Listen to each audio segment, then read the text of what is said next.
जय सिया राम। सब सुख लहे तुम्हारी सरना, तुम रक्षक काहो को डरना। कलयुग में जहाँ लोगों के पास समय अभाव है, हमने संतों के मुख से सुना है कि एक हनुमान चालीसा का पाठ भी व्यक्ति करता रहे तो हनुमान जी कृपा करते हैं और उसके समस्त मनोरथ पूर्ण होने लगते हैं। उसे आध्यात्मिक उन्नति भी उसकी होती है जीवन में। और हनुमान चालीसा पे लगातार वर्णन कर रहे हैं, उसकी व्याख्या कर रहे हैं आचार्य जी और उसके गुणार्थों को बता रहे हैं कि आपके जीवन में हनुमान जी की कृपा उतर सके, उन रहस्यों को आप जान सके। आपके सामने उपस्थित हैं आचार्य सुरसेन बिजवासी जी। स्वागत जय श्री राम आचार्य जी। आचार्य जी श्री राम कथा, श्रीमद् भागवत कथा के मर्मज्ञ हैं और आपका संबंध आप सभी जानते भी हैं, अब तो सब पहचान भी गए हैं आपको कि मथुरा से है, वृंदावन से है, अब ब्रिजवासी हैं सुरसेन ब्रिजवासी जी। तो आज की कड़ी में आचार्य जी बहुत ही महत्वपूर्ण चौपाई का वर्णन करने वाले हैं और इससे पता चलेगा कि हनुमान जी की जो महिमा है कहाँ नहीं व्याप्त है, कौन नहीं जानते है जग में कपि संकट मोचन नाम तिहारो। क्या खास आज वर्णन कर रहे हैं। आइए सबसे पहले इस सुंदर पवित्र पावन चौपाई को एक बार हम और आप सब लोग गा लेते हैं। चारों युग परताप तुम्हारा है, प्रसिद्ध जगत उजियारा। चारों युग परताप तुम्हारा। देखिए प्रत्येक युग में चीजें अलग अलग रही हैं। किसी में कोई प्रधान रहा, किसी में कोई देव प्रधान रहा, किसी में कोई पूजा प्रधान रही, किसी में कोई कर्म प्रधान रहा। लेकिन बाबा गोस्वामी जी कहते हैं कि जो हनुमान जी हैं भैया, वो एक युग की बात नहीं है, वो चारों युग में है।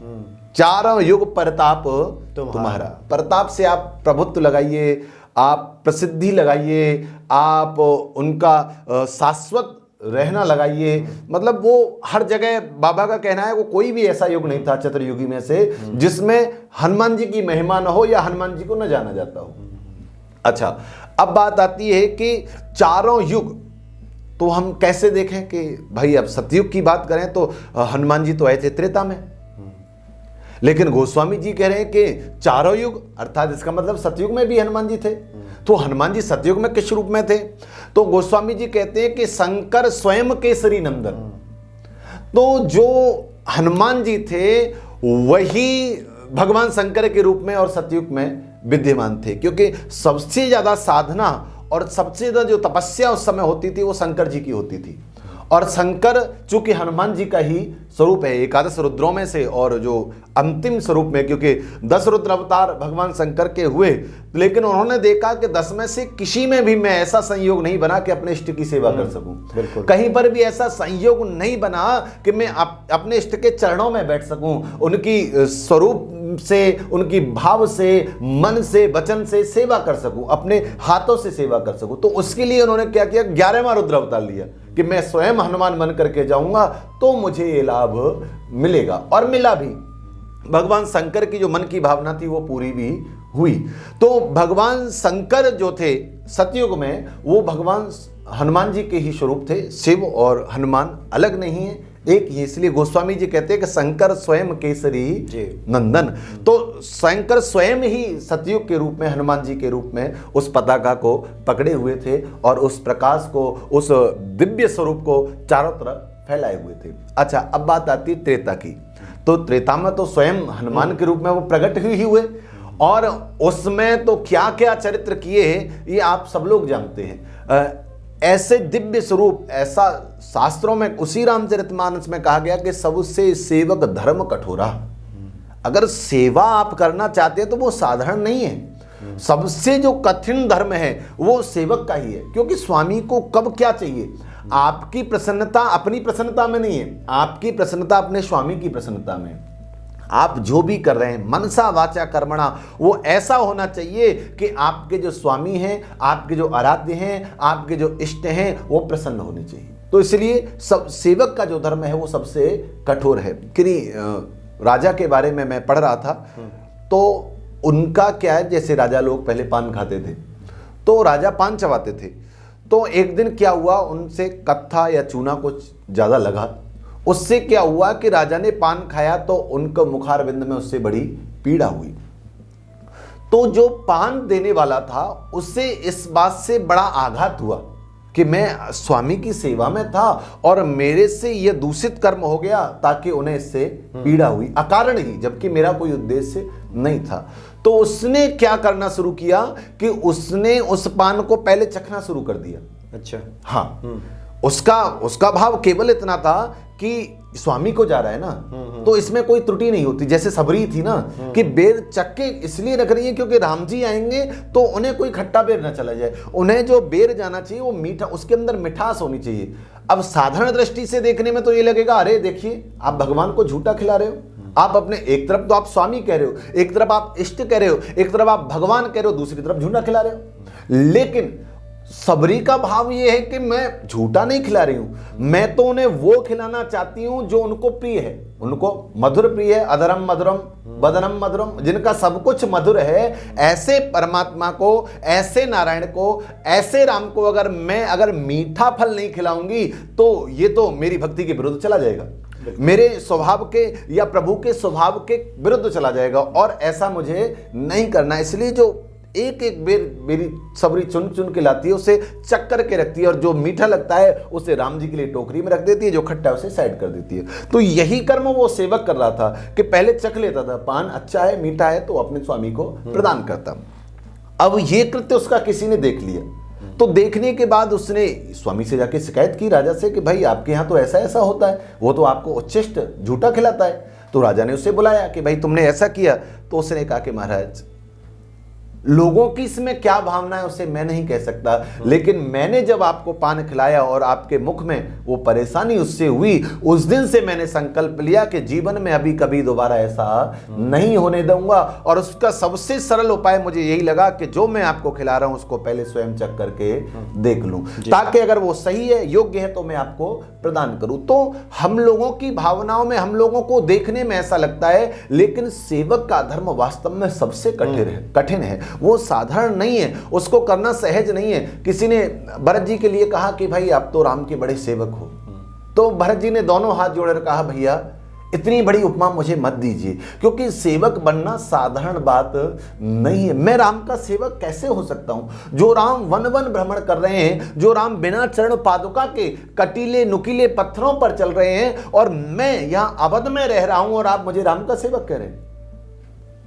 क्या सेवक वो है जो एक राजसी सुविधाओं का उपभोग कर रहा है? क्या उसे सेवक कहा जा सकता है? यद्यपि भरत जी महाराज राजसी सुविधाओं से विरक्त रहे, जब तक राम नहीं आए वो नंदीग्राम में ही रहे और सेम राम जैसा जीवन उन्होंने जिया, लेकिन उसके बाद भी उन्हें लगता है कि नहीं, मैं तो एक निश्चित स्थान पर हूं, मेरी व्यवस्थाएं बन चुकी हैं, मेरी चीजें मेरे अनुकूल हैं, मेरे रास्ते पथरीले नहीं हैं, मेरे रास्तों में झरने नदियां तालाब नहीं है, मेरे रास्तों में हिंसक जीव नहीं है, मैं तो एक स्थान पर रह रहा हूं। और कहीं भी आप रहते हैं तो एक दिन, 2 दिन, 4 दिन, महीने, साल, 2 साल में आपकी व्यवस्थाएं ऐसी हो जाती है कि आपको उसी में आनंद आने लगता है। लेकिन जहां स्थितियां परिस्थितियां दिन रोज बदलनी हो, जहां अगला स्थान क्या होगा, अगला पड़ाव क्या होगा, ये हमें पता ही ना हो, तो वास्तव में वो स्थान एक अद्भुत है, और उस शैली में जाना, उस स्वभाव में जाना और उसके साथ सेवा करना, वही सेवक है। तो राम जी के प्रति भरत जी ने कहा कि भैया मैं सेवक नहीं बन सकता, सेवक बनना कोई साधारण बात नहीं है। तो सबसे बड़ी बात क्या है कि राम जी के सेवा के लिए स्वयं श्री भगवान शंकर सेवक बनकर के आए, क्योंकि वो सेवा करना चाहते थे। और आप देखिए कि उन्होंने किस प्रकार से राम की सेवा की कि चारों तरफ आज हनुमान जी सुनाई देते हैं, उनका चरित्र सुनाई देता है, उनका गुणगान सुनाई देता है। वक्तव्य आता है कि अभी जहां मैं कथा करने के लिए गया था, तो जय राम कथा की बात हुई थी, और राम कथा की बात के बाद में जैसे ही मैं वहां पहुंचा तो उन्होंने कहा कि महाराज जी हमारा विचार है, सब लोग चाहते हैं कि आप हनुमान जी की कथा करिए, हनुमान चालीसा पर आप बोलिए जो आप इतना बढ़िया बोलते हैं। तो मैंने कहा ठीक है, मैंने उनसे हाँ कर दिया। लेकिन मैं जब उस मंदिर प्रांगण में गया, संकट मोचन हनुमान मंदिर, जब मैं बाबा के सन्मुख गया, प्रणाम किया, तो मेरा विचार था कि हनुमान जी की ही चर्चा होनी है, हनुमान जी की लीला होनी है। अचानक से मेरे भर में पता नहीं क्या भाव आया, मैंने कहा नहीं भैया यहाँ तो राम चर्चा ही होगी। तो शाम को मैं कह करके गया था उनसे कि हनुमान चालीसा करूंगा, आपने भले ही राम कथा का वो किया है, लेकिन जाने के बाद गद्दी पर पहुंचा तो हनुमान चालीसा की जगह राम कथा शुरू हो गई। शाम को जब वो लोग बैठे तो उन्होंने कहा महाराज जी बात तो ये हुई थी और आपने कह भी दिया था। मैंने कहा सुनिए, बात हुई थी, मैंने भी कहते थे, इसमें कोई बुराई नहीं, लेकिन जब मैं हनुमान जी के प्रांगण में गया, जब मैंने उनको प्रणाम किया कि बाबा आज्ञा दीजिए, मैं आपके उस गुणगान को करने के लिए जा रहा हूँ, सामर्थ्य दीजिए मुझे, तो जैसे ही मैंने प्रणाम किया तो मेरे दिमाग में एकदम से आया कि नहीं नहीं, यहाँ पर तो राम कथा ही होनी है। तो मैंने उनसे कहा कि देखिए, जब कथा हनुमान जी को सुननी होती है तो चर्चा राम जी की होती है, और जब कथा राम जी को सुननी होती है तो चर्चा हनुमान जी की होती है। तो मैंने कहा भैया यहाँ पर जो चर्चा है वो हनुमान जी सुनने के लिए, यहाँ श्रोता बन करके वो बैठे हैं, तो वो चाहते हैं कि राम चर्चा ही होनी चाहिए, क्योंकि उनके जीवन का आधार केवल राम है। तो राम चर्चा वहां पर हुई। तो उसी प्रकार से भगवान शंकर स्वयं हनुमान बनकर के आए, तो वो केवल राम के यश के साथ सम्मिलित होने के लिए, यश को बढ़ाने के लिए नहीं आए थे, वो तो केवल इसलिए आए थे कि मुझे उनकी वहां पर जाकर के सेवा करनी है, और सेवा का प्रतिफल यह रहा कि राम के साथ में जो हनुमान का चरित्र था वह अमर हो गया, और हनुमान जी स्वयं अमर हो गए है। दुनिया को आपने जाते हुए देखा है, लेकिन हनुमान जी ऐसे हैं जो अटल अपना आसन जमाए बैठे हुए हैं। तो हनुमान जी द्वापर में भी अच्छी तरह से राम जी की सेवा में रहे। राम जी चले गए लेकिन हनुमान जी नहीं गए कि प्रभु मैं तो यहीं रहूंगा, जहां जहां यत्र यत्र रघुनाथ संकीर्तनम तत्र तत्र कृतमस्तकांजलि। लोग कहते हैं कि कलयुग में हनुमान जी कहाँ हैं, तो गोस्वामी जी वर्णन करते हैं कि जहां जहां राम जी की चर्चा होती है, जहां जहां राम कथा होती है, भगवत चर्चा होती है, हरि चर्चा होती है, वहां वहां यत्र यत्र रघुनाथ संकीर्तनम तत्र तत्र कृतमस्तकांजलि। जहां जहां रघुनाथ की चर्चा होती है, कीर्तन होता है, वहां श्री मारुति महाराज, वहां श्री हनुमान जी महाराज हाथ जुड़े हुए विनय और भाव के साथ ताली बजाते उस कथा में, उस सत्संग में आनंदित हो रहे होते हैं, प्रफुल्लित होते हैं कि वाह आज मुझे यहाँ रहने का ये सर्वफल मिल रहा है। तो श्री ऐसे हनुमान जी महाराज जो कलयुग में प्रत्येक स्थान पर विद्यमान है। जहां आप राम जी की बात करिए, जहां आप रघुवंश की बात करिए, जहां आप राम के चित्र को लेकर के आइए, वही हनुमान जी। तो तरु पल्लव मह रहा लुकाई, हाँ, छुप के भी रहते हैं, हाँ हाँ बिल्कुल लुका हाँ, के रहते हैं, हाँ बिल्कुल, आपको दिखाई नहीं देंगे लेकिन वो आपके साथ ही हैं, क्योंकि हनुमान जी तो कृपा स्वरूप हैं, और कृपा पक्ष हनुमान जी से प्राप्त होता है। आप देखिए माँ जानकी जी के हम जीवन को उस समय देख रहे होते हैं कि वो अशोक वाटिका में है, रावण सन्मुख खड्ग लेकर के खड़ा है और नाना प्रकार की बातें कह रहा है कि ये करिए वो करिए, मास दिवस मों कहा न माना, तो मैं मारे काड़ कृपाना। लेकिन रावण जब आया, रावण विपत्ति है, रावण दुख है, रावण संकट है, रावण जब आया तो उससे पहले हनुमान जी वृक्ष के ऊपर आकर के बैठे हैं, अशोक के वृक्ष के ऊपर छुप के बैठे और छुप करके बैठे हुए। इसका भावार्थ क्या है? हनुमान जी राम कृपा हैं। वो इसका भावार्थ यह है कि आपके जीवन में जब भी कोई संकट आ रहा है, आपके जीवन में जब भी कोई परेशानी आ रही, जब भी कोई दुख आ रहा है, तो उससे पहले श्री हनुमान जी कृपा पक्ष के रूप में आपके साथ बैठे हैं। फर्क बस इतना है कि भैया तरु पल्लव मह रहा लुकाई, वो हमको दिखाई नहीं दे रहे। और देखिए बात ये मायने नहीं रखती कि हमें वो दिखाई दे रहे हैं या नहीं दे रहे हैं, बात ये मायने रखती है कि वो वहां हैं और हमें देख रहे हैं। दुनिया का कोई ऐसा स्थान नहीं है, दुनिया की कोई ऐसी स्थिति नहीं है जहां पर हनुमान जी हैं और वहां से आपको वो नहीं देख सकते हैं। अभी परसों मेरे पास एक फोन आया, बॉम्बे से थी वो श्रीमती जी। उन्होंने कहा कि महाराज जी मैंने 3 बार प्रयास किया, लेकिन तीसरी बार भी मुझे लग रहा है कि जो संकल्प था मेरा पूरा नहीं हो पा रहा है। तो उन्होंने बड़ा अटपटा प्रश्न मुझसे किया कि उन्होंने कहा कि आप मुझे ये बताइए कि क्या मेरी पूजा वो स्वीकार कर रहे हैं। तो मैं बड़ा आश्चर्य में पड़ा कि आपके अंदर ये भाव आ कैसे गया, क्योंकि एक साधक जो है, ठीक है कि आपने पूजा की, उसका फल मिला नहीं मिला वो अलग बात है, लेकिन जब आप एक साधक हैं, जब आप एक सुधी हैं, जब आप एक उसके मार्ग पर चलने वाले हैं, तो आपके मन में ये भाव नहीं आना चाहिए कि वो हमारी पूजा स्वीकार कर रहे हैं या नहीं कर रहे हैं। आपने अगर एक बार भी उनका नाम लिया है तो आप हृदय में इस बात को संकल्प कर लीजिए कि एक बार को भी उन्होंने सुना है, क्योंकि ऐसी कोई स्थान नहीं, ऐसी कोई जगह नहीं जहां आप जो कर्म कर रहे हैं उसे हनुमान जी महाराज न देख सकते हो या आपके कर्म के प्रत्यक्ष साक्षी न बन सकते हो। तो वो सब जगह है, सब रूप में है। जहां जहां आप यत्र यत्र रघुनाथ कीर्तनम, जहां जहां रघुनाथ की चर्चा है, जहां जहां आप उन्हें बुलाते हैं, पुकारते हैं, वो हर जगह विद्यमान है। फर्क इतना है कि हमें इन खुली आंखों से दिखाई दे तो हम विश्वास करें, लेकिन प्यारे दुनिया में इन खुली आंखों से चंद लोगों ने देखे हैं, लेकिन बंद आंखों से न जाने कितनों ने देखे और कितनों का जीवन उन्होंने संवारा है। तो कलयुग में हनुमान जी प्रत्येक स्थान पर विद्यमान है। अब बात आती है द्वापर की। द्वापर में क्या स्वरूप मिलता है? तो अगर आपने कभी सुना हो महाभारत को, तो जिस समय कर्ण और अर्जुन दोनों का युद्ध हो रहा होता था, कर्ण जब बाण का प्रहार करता था अर्जुन के ऊपर, तो अर्जुन का रथ 10 कदम पीछे जाता था और भगवान श्री कृष्ण उसकी बड़े भाव के साथ में प्रशंसा करते थे, बुरे बुरे धन्य है कर्ण जो तुमने ऐसा श्रेष्ठ कर्म करके दिखाया। लेकिन वहीं पर जब अर्जुन धनुष का प्रहार करता प्रत्यंचा चढ़ा करके और उसका रथ 100-200 कदम पीछे चला जाता, तो भी भगवान प्रशंसा नहीं करते थे। तो ये बात अर्जुन को अच्छी नहीं लगी। अर्जुन ने कहा, प्रभु आप एक बात बताइए, जब ये मुझे 10 कदम पीछे करता है तो आप इतनी जबरदस्त प्रशंसा करते हैं, पता नहीं क्या कर दिया, लेकिन जब मैं इसको 100-200-500 कदम पीछे ढकेल देता हूं तो आप मेरी प्रशंसा नहीं करते। भगवान ने कहा कि सुनो, इसके और आपके दोनों में बड़ा भेद है। आप जो पीछे धकेल रहे वो अकेला कर्ण जा रहा है, लेकिन आपका जो रथ पीछे जा रहा है वो अकेला नहीं जा रहा। आपके साथ में मैं स्वयं त्रिलोकीपति त्रिलोकी को लेकर के बैठा हूं और ऊपर देखिए अपनी ध्वजा के ऊपर, पता के ऊपर श्री हनुमान जी महाराज स्वयं विद्यमान हैं। जो वीर हनुमान जी महाराज जहां बैठे उन्हें भी 10 कदम पीछे कर दे और उसकी वीरता पर कोई संदेह नहीं किया जा सकता, वास्तव में वो वीर है।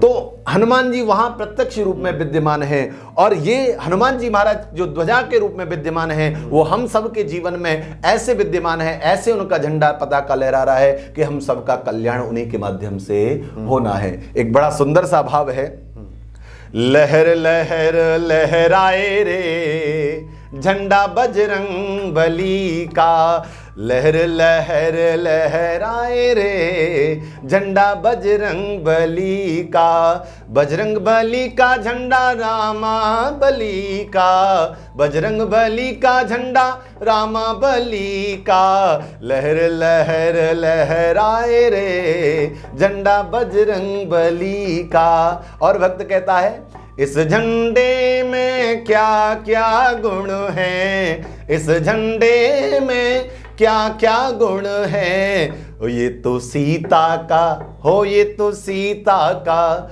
ये तो सीता का पता लगाए रे झंडा बजरंग बली का, लहर लहर लहराए रे झंडा बजरंग बली का। इस झंडे में क्या क्या गुण है, इस झंडे में क्या क्या गुण है, ये तो लक्ष्मण के हो, ये तो लक्ष्मण के, ये तो लक्ष्मण के प्राण बचाए रे झंडा बजरंग बली का, लहर लहर लहराए रे झंडा बजरंग बली का। तो ऐसे श्री हनुमान जी महाराज, ऐसे श्री बालाजी महाराज जिनकी ध्वजा, जिनकी पताका अर्जुन के सुरथ पर भी विद्यमान थी, उस त्रेता के बाद उस द्वापर में भी विद्यमान थी, जो रण के कौशल में हनुमान जी महाराज अर्जुन के साथ में डटे हुए थे। तो चारों युग प्रताप तुम्हारा, कोई भी ऐसा युग नहीं है जिसमें हनुमान जी महाराज का प्रताप नहीं है। और युग छोड़िए, कोई भी ऐसा लोक नहीं है जहां पर हनुमान जी की चर्चा ना हो।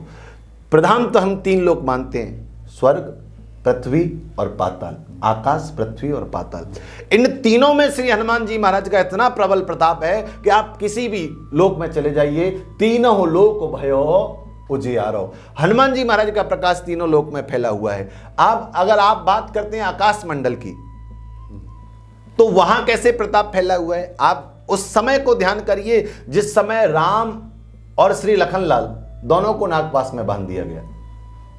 अब दोनों बंधन में बंधे हुए हैं और राम जी की लीला ही है परमात्मा की, वो तो हनुमान जी को श्रेय देना है या उनके कौशल को देखना है, आप कुछ भी समझिए।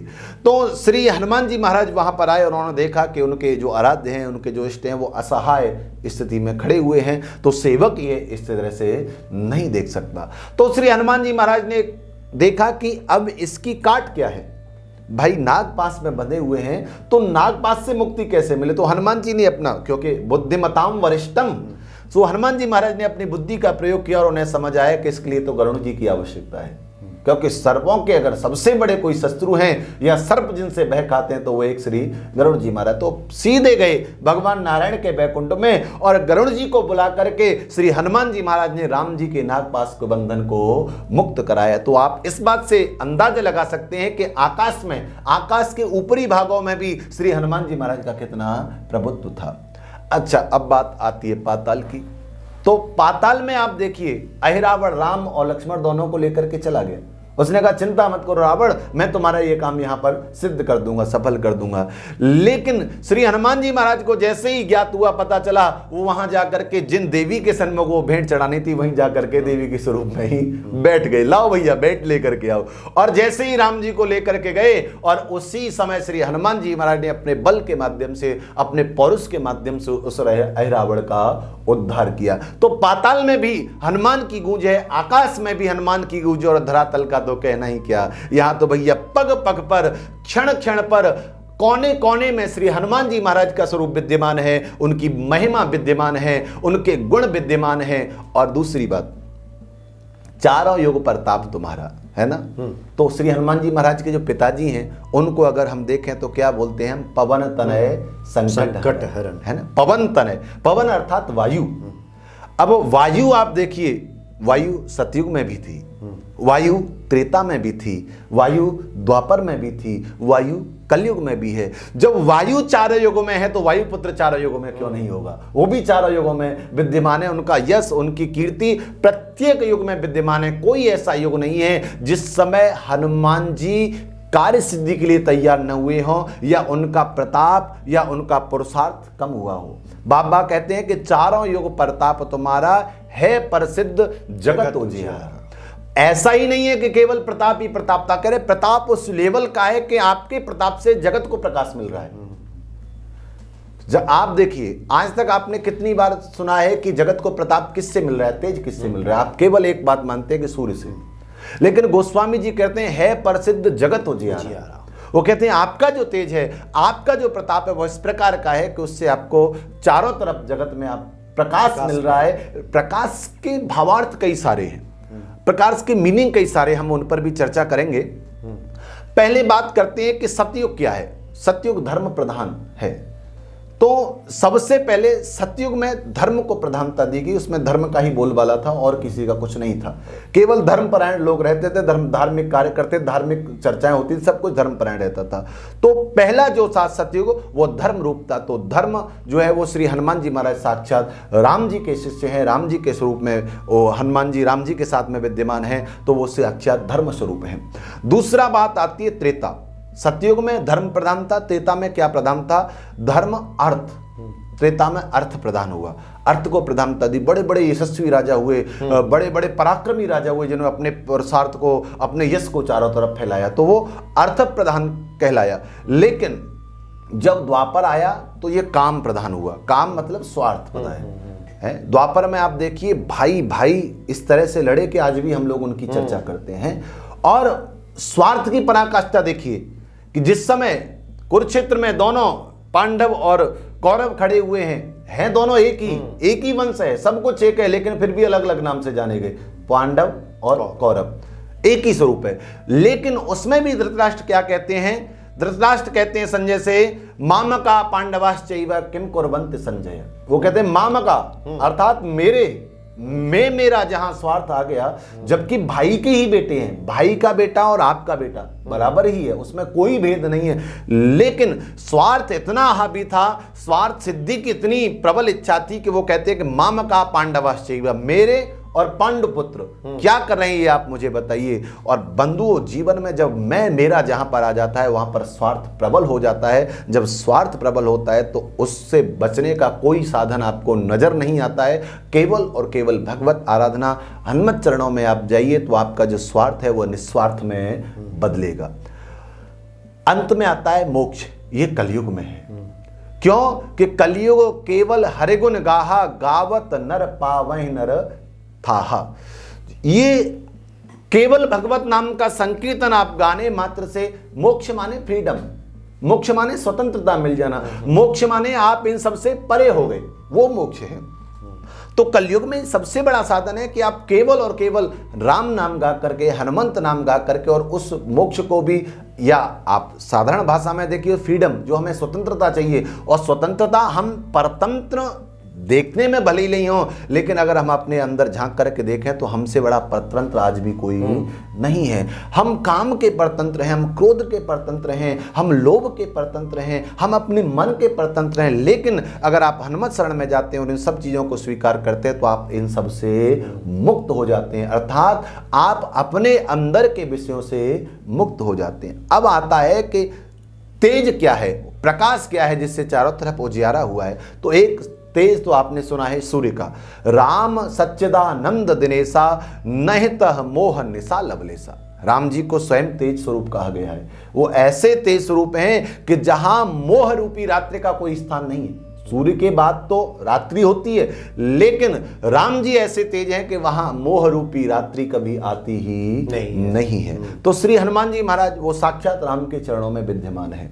दूसरा आता है तेज किसको कहते हैं, अग्नि को। अग्नि भी तेज देती है, प्रकाश देती है, और हनुमान जी महाराज स्वयं अग्नि स्वरूप हैं। कैसे कि प्रणवो पवन कुमार खल बन पावक ज्ञान गण जासो हृदय आगार बसहु राम सर चाप धर धनुज वन कृसानम। हनुमान जी महाराज पावक किसके लिए हैं, वो जो खल हैं, जो दुष्ट हैं, जो वन हैं, ऐसे उनमें आग लगाने के लिए हनुमान जी स्वयं पावक के रूप में विद्यमान हैं। जहां सुहृदय आकर वो राम जी से प्रार्थना करते हैं कि बसो राम सरचा बदर, प्रभु आप मेरे अंदर आइए, तो आशीर्वाद वाली मुद्रा में मत आइए। क्यों? क्योंकि भैया मुझे धनुष बाण चाहिए, क्योंकि मेरे अंदर काम है, क्रोध है, लोभ है, मोह है, तृष्णा है, अहंकार है, उन सबको मारना है ना, और उन सबको मारना है तो उसके लिए तो धनुष बाण चाहिए ना, इसलिए आप धनुष बाण लेकर के पधारिए। दूसरा आप देखिए तेज कहते हैं ज्ञान को। ज्ञान भी तेज देता है। ज्ञान आपके अज्ञान के अंधकार को नाश करता है। ज्ञान दीप वो दीप है जो आपके जीवन में जो अंधियारा आया हुआ है उसको अंधियारे से मुक्त करता है। और ऐसे अंधियारे से मुक्त होने के लिए श्री हनुमान जी महाराज स्वयं ज्ञान नामाग्र गण्यम, जो ज्ञानियों में स्वयं अग्रगण्य हैं, वो श्री हनुमान जी महाराज ऐसे हैं। इनका उतना तेज है कि उसके तेज के माध्यम से चारों योगों में, चारों लोकों में, चारों 14 भुवनों में, 4 युगों में उनकी कीर्ति, उनका यश इस तरह से विद्यमान है कि जगत के प्रत्येक स्थान पर उनका यह यश, उनकी यह कीर्ति देखने को हमें प्राप्त होती है। और उनकी कृपा से ही हम लोगों का जीवन भी आगे बढ़ रहा है। ऐसे श्री हनुमान जी महाराज जो कि चारों युग प्रताप तुम्हारा है प्रसिद्ध जगत उजियारा, बार बार हम उनके चरणों में प्रणाम करते हैं, नतमस्तक होते। उनका आशीर्वाद, उनकी कृपा, उनकी करुणा सदैव हम लोगों के जीवन में भी बनी रहे। जय सिया राम। जी जी। और हनुमान जी की इतनी महिमा सुनने के बाद, जिनका प्रताप चारों युगों में है, कोई मूढ़मति ही होगा कि हनुमान जी के चरणों में उसकी श्रद्धा और भक्ति नहीं बढ़ेगी। चलिए बहुत बहुत धन्यवाद आपका। जय सिया राम। जय सिया राम।